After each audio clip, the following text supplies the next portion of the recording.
Om Agyanatimanandasya Gananjana Salakaya Chaksurmilitam Yena Tasmai Shri Gurave Namaha Shri Chaitanya Manobishtam Stapitam Yena Bhutale Swayam Rupa Kadamayam Tadati Swapadantikam Vandeham Shigaro Shiyuta Padakamalam Shigaram Vaishnavamscha Shri Rupam Sagrajatam Sahagana Raghunatam Vitam Tam Sajivam Sadvaitam Savadutam Prijana Saitam Krishna Chaitanya Devam Shri Radha Krishna Padan Sahagana Lalita Shiva Sakans Vitamscha Hey Krishna Karna Sindhu Dinabando Dagatpate Gopesha Gopika Kanta Radha Kanta Namostute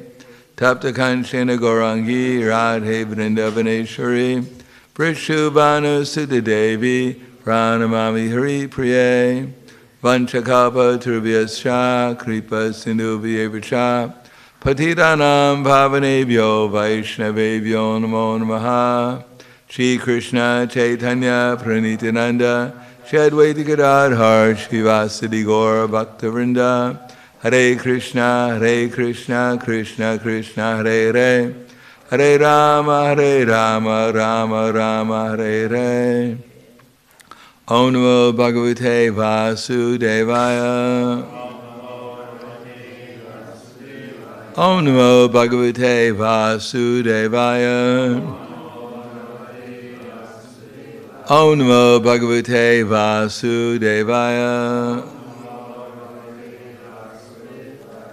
Srimad-Bhagavatam Canto 10, Chapter 8 Lord Krishna shows his universal form, text 30. Is this Brahma Samhita? Ananta? This is Jagannath Ashtaka, 17 syllables. How does Jagannath Ashtaka go? Jagannath Ashtaka go?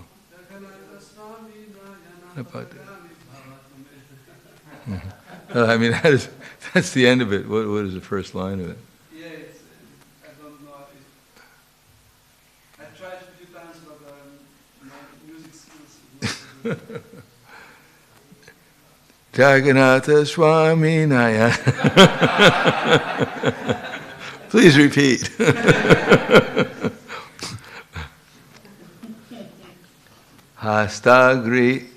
Hastagraye rachati vidim pita kalolu kaladayais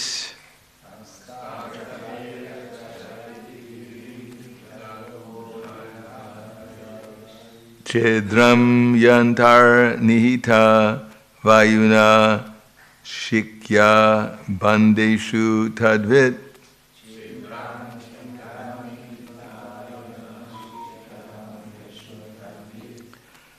Dvantargare drita muni mani ganam swangam artha pradipam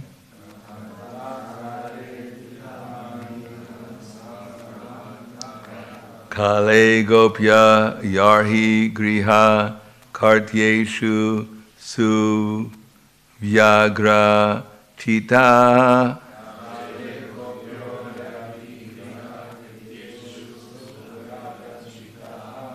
Jagannath Swami Nayana Patika.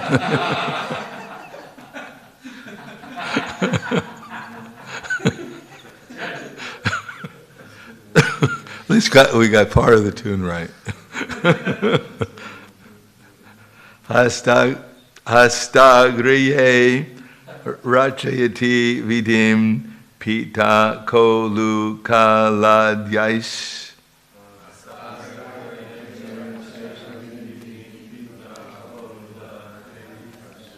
Chidram yantar nihita vayuna shikya bandeshu tadvit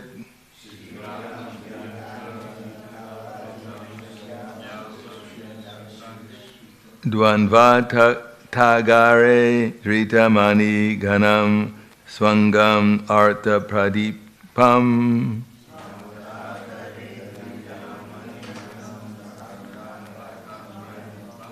Kale gopyo yarhi griha kartyeshu suvyagra chita.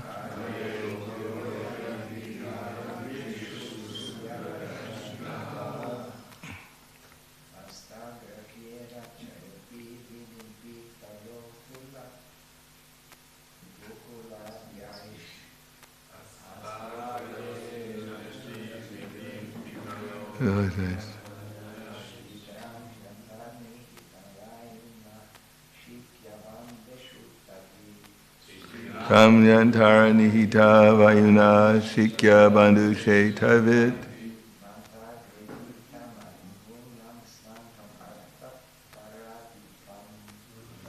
Gangriye gritamani ganam swagam artha pradipam.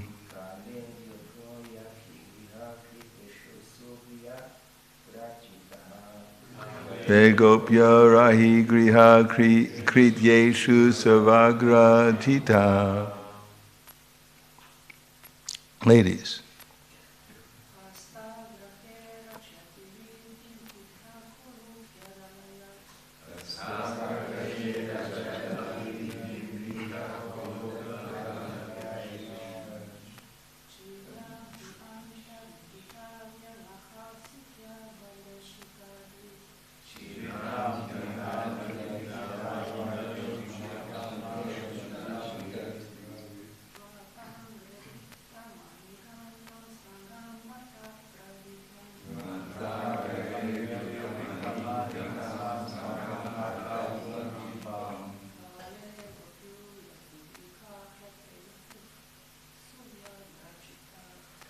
Hey, Gopya.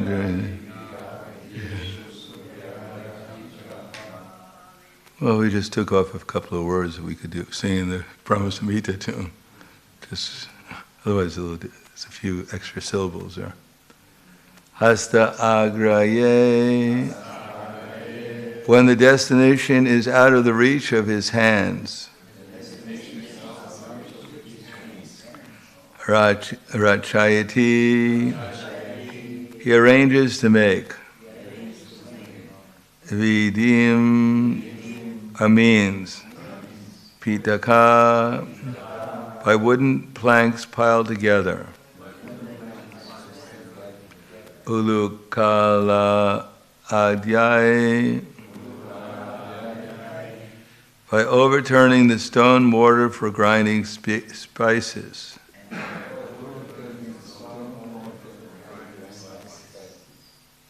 Chidram, a hole. He, indeed. Andak nihita, about the contents of the pot.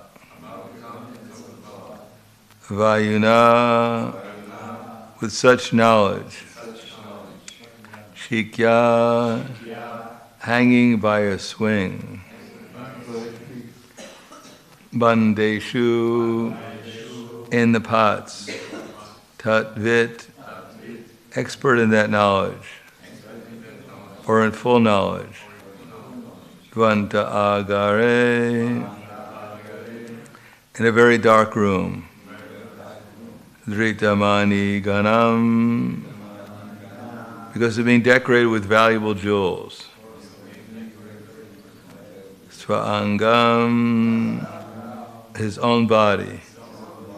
Artha padipam is the light required for seeing in darkness.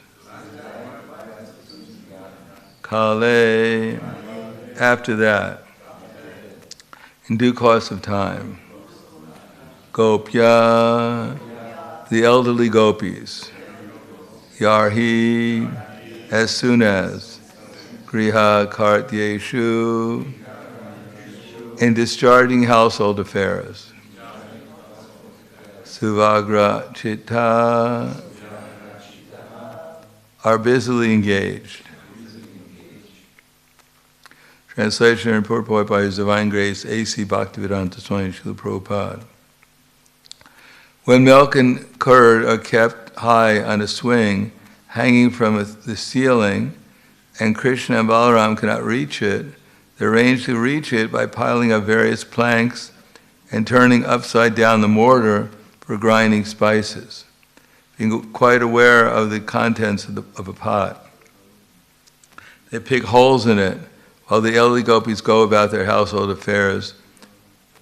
Krishna and Balaram sometimes go into a dark room, brightening the place with the valuable jewels and ornaments on their bodies, and taking advantage of this light by stealing. Purport. Formerly, in every household, yoga and butter were kept for use in emergencies. But Krishna and Balaram would pile up planks so that they could reach the pots and would then pick holes in the pots with their hands so that the contents would leak out and they could drink it. This was another means for stealing butter and milk. When the butter and milk were kept in a dark room, Krishna and Balaram would go there and make the place bright with the valuable jewels on their bodies. On the whole, Krishna and Balaram engaged in stealing butter and milk from the neighborhood houses in various ways. Namo Vishnu Vidaya Krishna Prasthaya Bhute Srimate Bhakti-Vedanta Swami Namane Namaste Saraswati Deve Gauravani Vicharane Nirvishesha Srinivadi Paskadyade Satarane. Few things from this particular verse is that Krishna's Leela in Vrindavan is very similar to the activities in this material world amongst human beings. Because Krishna doesn't want to display too much opulence in Vrindavan, and even when he does so under the spell of Yoga Maya, so no one ultimately takes it very seriously. Because we find Krishna and Balaram, they have to pile up the planks and overturn the uluka. Does anyone know where we've heard this word ulukala before? What about in the Dhammarastika prayers? Is it in there? Where? Namam Ishwaram Shachit Ananda Rupam Lasat Kula Kalu Ukala. That Mother Jasoda was trying to tie him to the ulukala, to the grinding mortar. And Krishna and Balaram took that same grinding mortar, turned it upside down, and put planks on it in order to reach the pots. But where do we find that Krishna doesn't have to, sometimes he can display his mystic power with his arms and pick something up. Does anyone know an instance of that? Where Krishna displayed his mystic power picking something up with his Prapti Siddhi? Yes. What was the name of the lizard?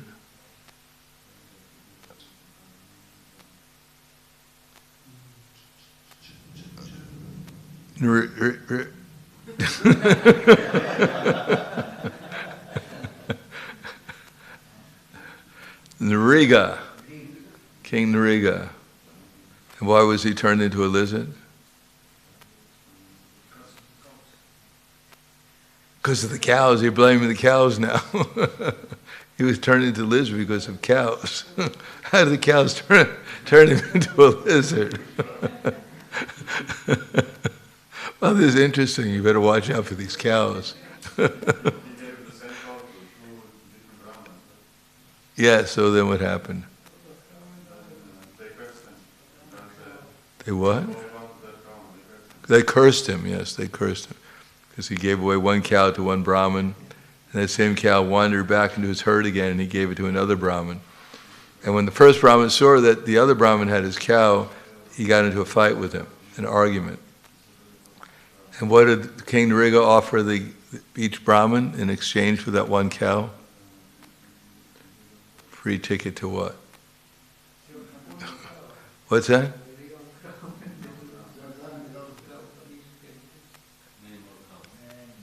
Exactly how many?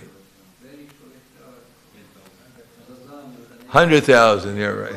100,000 cows in exchange for that one cow. You're only off by a zero, so that 0 is 0, so it doesn't count. So 10,000 is close enough.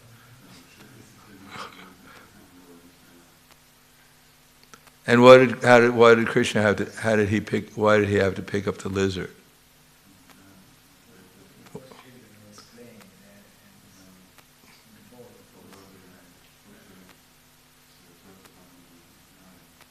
And what do they see?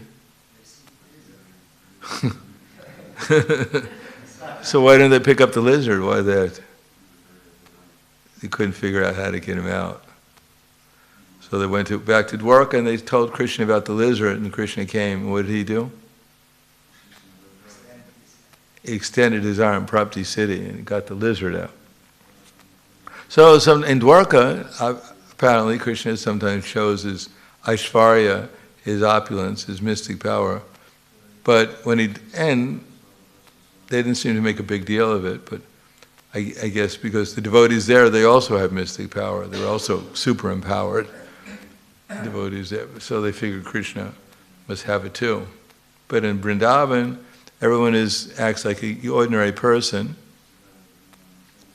and therefore Krishna doesn't display such powers in Vrindavan. Instead, he acts like an ordinary person and piles up planks in order to reach the yogurt and the butter.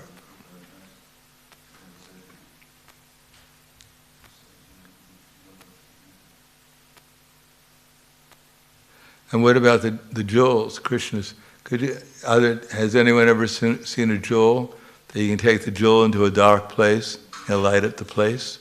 Has anyone ever heard of such a jewel?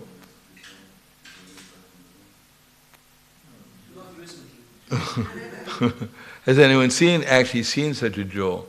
You can take it into a dark place and it lights up the room. Actually, these jewels must have been worth a little bit more than the jewels that we have nowadays. Jewels that we have nowadays are just like the reflections of the real jewels. And in the Krishna Lila, what happened when these gopis were complaining to Mother Jasoda, and she said, "All right, I'll take the jewels away." What do the gopis say?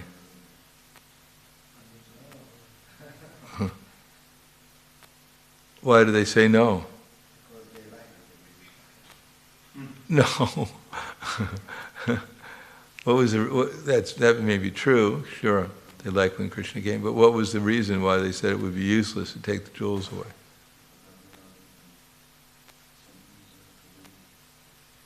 Because Krishna's body and Balaram's body are both effulgent. So they said they emit some kind of light that they light up everything, even in the darkness. So even if you take the jewels away, they'll still light the place up. Or maybe it's because Krishna and Balaram light up the place, these jewels, they give the credit to the jewels. But actually it's Krishna and Balaram who are lighting up the place, and they think it's the jewels who are doing it. But then again, because in the palaces of the kings, for instance in Delhi, when the Muslims took them over, or in Krishna Lila, we find that there is jewels on the walls that they light the palace up. But whether it's the candles and the jewels reflect the candles, the light of the candles, or it's actually the jewels that are lighting the palaces up. But then we find that those same jewels were stolen, some of them that were in the palace of the kings, they were stolen and brought to the English museums.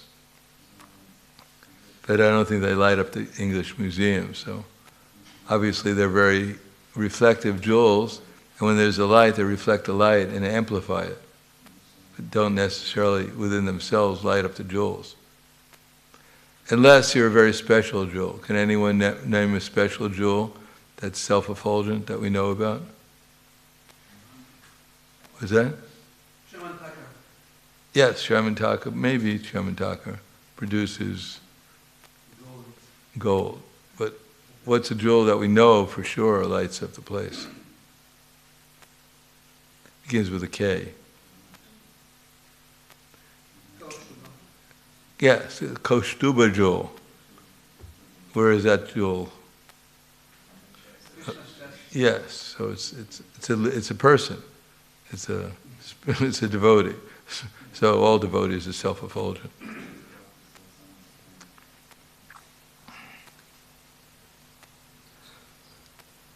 When we're reading these passages, at least we should remember that we should try to picture Prabhupada, what he's experiencing when he's writing these passages.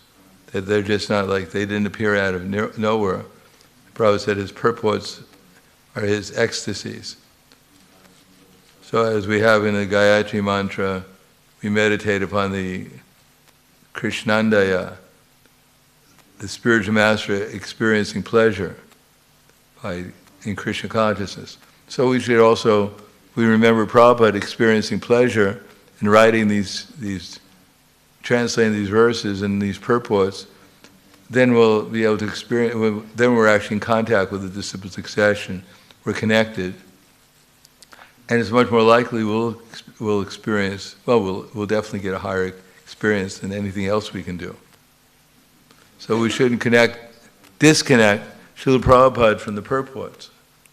And we shouldn't connect our acharyas and disciple succession from the purports either. Because Srila Prabhupada is an empowered empowered acharya from the previous acharyas who were all empowered, going back to Chaitanya Mahaprabhu, and therefore through Chaitanya Mahaprabhu's pure heart, the 6 Goswamis and Chaitanya Mahaprabhu will be able to see Krishna in his pastimes as described here. So the more we become connected to the disciple succession, the more we become connected to Chaitanya Mahaprabhu, then the more we're actually in Vrindavan experiencing these pastimes. If we try to do it by ourselves, we might be able to do it to some extent as much as we've surrendered to the acharyas and our hearts have become pure. But if we want to get the full effect, then we have to connect the full disciple succession to what's going on here, and the full vision. And then we'll be able to experience more than if we just try to read it as if it was just an ordinary book, without connection to our disciple succession, and ultimately with Chaitanya Mahaprabhu and the Panchatattva and the 6 Goswamis who are revealing to us Vrindavan through these purports and these verses. And also, we can also connect with Shukadeva Goswami and Parikshit Maharaj, because they're speaking this. So we can be there in Naimisharanya, or actually this bank of the Ganges, and try to imagine Shukadeva Goswami speaking these words to Parikshit Maharaj. And both of them are in Vrindavan in that experience. And then we'll also be there, much closer than we ordinarily would be. So we have to give credit to our previous acharyas, the previous great devotees who've revealed this knowledge to us, and then it'll be more revealed to us than ordinarily it would be. Otherwise, without connection to the disciple succession, it appears to be just like some mundane book, to some people at least. And at least we should appreciate that they were speaking this simply out of love, out of great ecstasy and love. This was being related, and therefore we should have that desire that we can actually experience something of that ecstasy and love that's actually being conveyed here. That ecstasy and love is a result that the words in these verses are non-different from what actually takes place in the pastimes of Krishna in Vrindavan.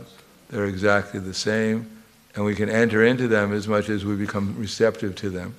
And to become receptive to them, we take shelter of our previous acharyas and great devotees. They're the ones who show us the path of receptivity, because they already have that receptivity, that ability to experience what's going on in these pastimes. And similarly, any devotee who can appreciate these pastimes more than us, who has more of a taste for Krishna Katha than we are, then we can take their example also and try and follow it and appreciate it. And that will help us increase our taste and our experience of these pastimes. So I'll stop there. Any questions or comments?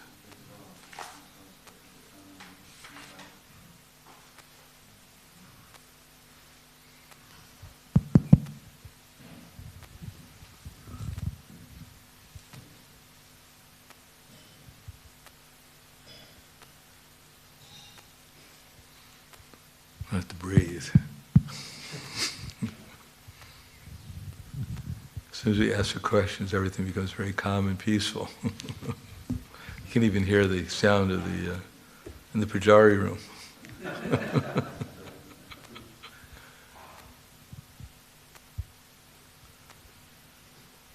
Okay. Kuala Grantaraj srimad-bhagavatam ki jai, Srila Prabhupada ki jai, Gaur Premanande Haribo.